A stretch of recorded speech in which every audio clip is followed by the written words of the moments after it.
শেখ হাসিনাকে নিয়ে গত বছর ভবিষ্যদ্বাণী করেছিলেন ভারতের এক জ্যোতিষী।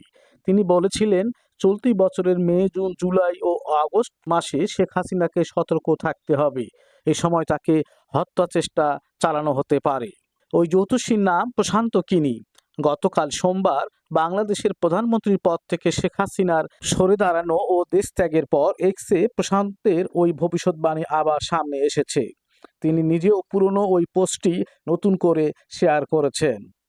২০২৩ সালের ডিসেম্বরে করা ওই এক্স পোস্টে প্রশান্ত লিখেছিলেন, শেখ হাসিনাকে নিয়ে আমার ভবিষ্যদ্বাণী হলো ২০২৪ সালের মে, জুন, জুলাই ও আগস্ট মাসে তাকে সতর্ক থাকতে হবে।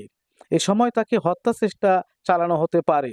পোস্টটি নতুন করে শেয়ার দিয়ে প্রশান্ত লিখেছেন, শেখ হাসিনা ২০২৪ সালের আগস্টে সমস্যায় পড়বেন, তা আমি আগেই বলেছিলাম।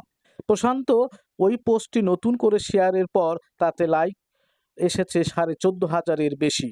মন্তব্য করেছেন বহু মানুষ। মন্তব্যে অনেকেই প্রশান্তের কাছে নিজেদের ভবিষ্যদ্বাণী সম্পর্কে জানতে চেয়েছেন, অনেকেই আবার তার প্রশংসা করেছেন।